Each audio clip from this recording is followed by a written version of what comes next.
The city of Sanford, Florida, population 54,000, has never seen anything like the George Zimmerman trial in terms of the international attention, the unrelenting media coverage. And so in anticipation of a verdict and the outpouring of emotion and interest in this case, the entire Sanford, Florida Police Department has been on standby for over 6 weeks.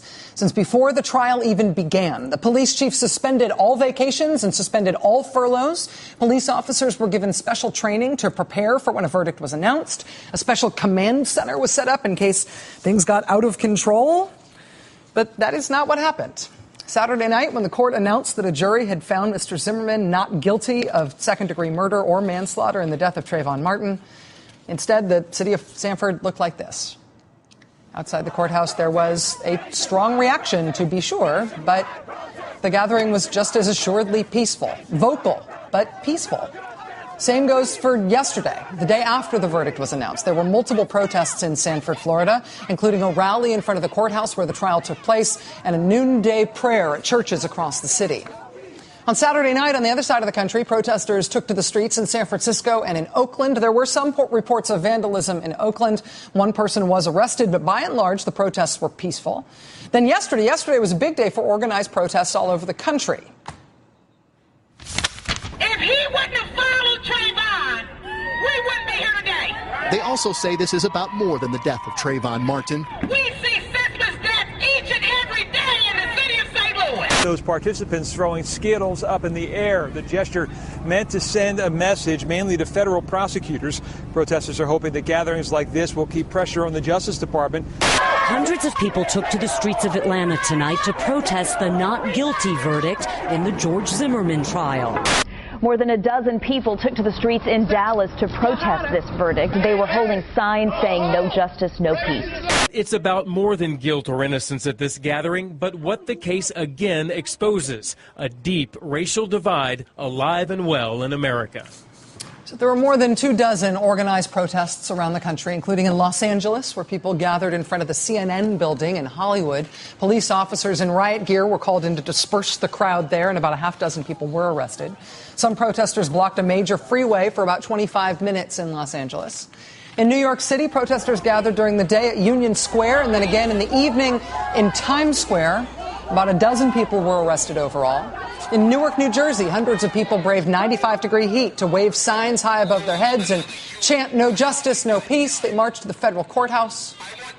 This is outside the Justice Department. A few people with a lit sign, "Justice for Trayvon."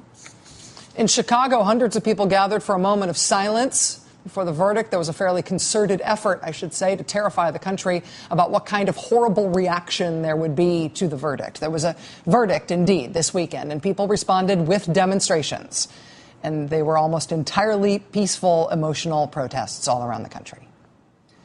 Last year, after young Trayvon Martin was killed, but before charges were filed against George Zimmerman, there were massive protests in Sanford, Florida. Across the country, people were shocked and scandalized by the teenager's death, but Sanford was the epicenter.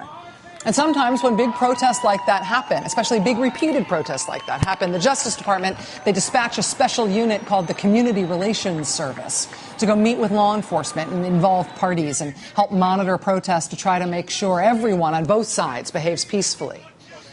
That happened around the protests connected with the Trayvon Martin, George Zimmerman case. And last week, the conservative organization Judicial Watch decided that that itself was a scandal, that the protests were not real, that the protests had been drummed up in a conspiracy by the Obama administration. Look, documents obtained by Judicial Watch detail role of Justice Department in organizing Trayvon Martin protests. Also, this one, DOJ sends secret, quote, peacekeepers where Trayvon Martin was killed. See, the protests weren't real. People weren't actually upset. It was all organized by President Obama for something. This new conspiracy theory has been a big deal in some dank corners of the internet and in some dank corners of TV. You'll never guess where on TV.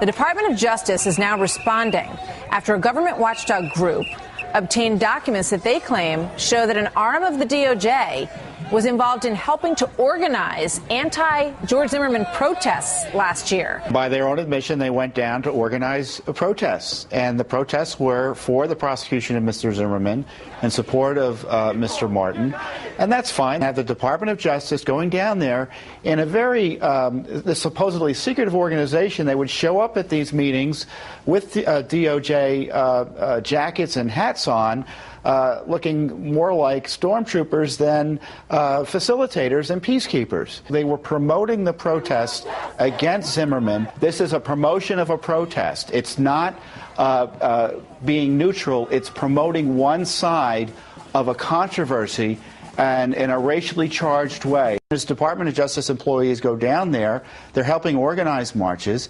The documents that we have, or the press reports, show that supporters of the Martin family were clear in that they perceived justice to be there for them. So says Fox News World on that subject. In the real world, the Department of Justice sent officials to meet with protesters and city officials and law enforcement to try to keep all the protests peaceful. And if they were supposed to be there in secret, then they probably wouldn't have worn the T-shirts that said DOJ on them when they went to all these public meetings. So, yes, the protests about the verdict have been basically peaceful and emotional demonstrations. Yes, the Justice Department helped plan to keep protests peaceful. And yes, Fox News is going to be outraged about all of that all the time, even if in this case its outrage would logically seem to be sort of self-canceling, right?